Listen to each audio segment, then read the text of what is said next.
কয়েক সেকেন্ড বা কয়েক মিনিটের একটা ভিডিও দেখেই আপনারা অনেক কিছু বলতে পারেন বা অনেক কিছু বলেন, ভিডিওটা এরকম হয়েছে সেরকম হয়েছে, কিন্তু যারা ভিডিওটা তৈরি করে তারাই জানে যে একটা ভিডিও তৈরি করতে কতটা কষ্টের। ঠিক আমরা জানি যারা আমার মতো কন্টেন্ট ক্রিয়েটর বা কন্টেন্ট তৈরি করে, হ্যাঁ, তারাই এটা বুঝতে পারে একটা কন্টেন্ট তৈরি করতে যে কতটা কষ্ট।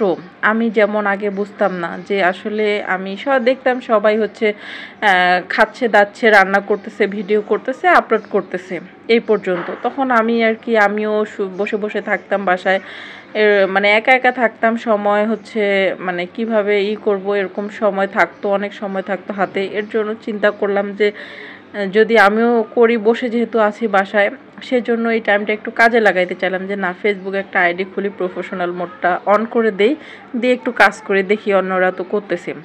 তো এখন বুঝতেছি যে আসলে কতটা কষ্টের। তখন তো বুঝতাম না, তখন বুঝতাম যে ভিডিও করতেছে আর আপলোড করতেছে, তাই না? কত সুন্দর দেখতে, কত সুন্দর লাগে, কিন্তু কতটা যে কষ্টের। যেমন আমরা একটা ভিডিও তৈরি করতেছি, ভিডিওটা তৈরি করতে যে ভয়েস দিতে হবে, কি ভয়েস দেব, এই সম্পর্কে এই কথাগুলো চিন্তা করতে করতেই অনেকটা কিন্তু সময় চলে যায়। একটা ভিডিওতে কয়েকবার ভয়েস মিস্টেক হয় বা ভুল হয়ে যায়, তখন এটা ডিলিট করে আবার নতুন করে ভয়েস দিতে হয়। আসলে যারা কন্টেন্ট ক্রিয়েট করে তারা এগুলো অবশ্যই জানে, তাদের বলতে হবে না, তারা অবশ্যই জানে। এবং যারা নতুন তাদের জন্য এই কথাগুলো বলতেছি।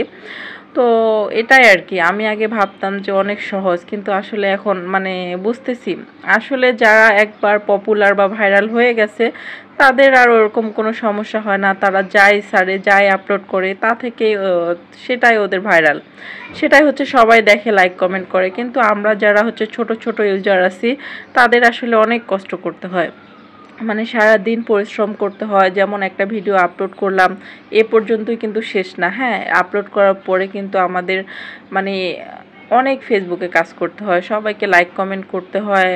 যখন আপনি ভিডিও আপলোড করার পর লাইক কমেন্ট করবেন না, কাজ করবেন না, তখন কিন্তু দেখবেন আপনার ভিডিওতে কোনো ভিউ আসবে না, ঠিক আছে? আপনার ভিডিওটা মানে ওইভাবে মানুষ দেখবে না। যখন আপনি লাইক কমেন্ট করবেন, মানুষের ভিডিও দেখবেন, তখন দেখবেন আপনার ভিডিওতেও একটু ভিউ আসবে, হ্যাঁ। ঠিক সেরকমই ফেসবুকে কিন্তু আমরা যতটা সহজ মনে করি ততটাও সহজ না, এটাই আর কি বোঝাতে চেষ্টা করলাম। তো যাই হোক, সবাই সবার মতো কাজ করেন, দেখি আমিও কাজ করতেছি। তো এই আর কি আপনাদের সাথে শেয়ার করলাম এই একটা লং ভিডিওর মাধ্যমে। আমি কচু শাক শেষে রান্না করতেছি আর কি।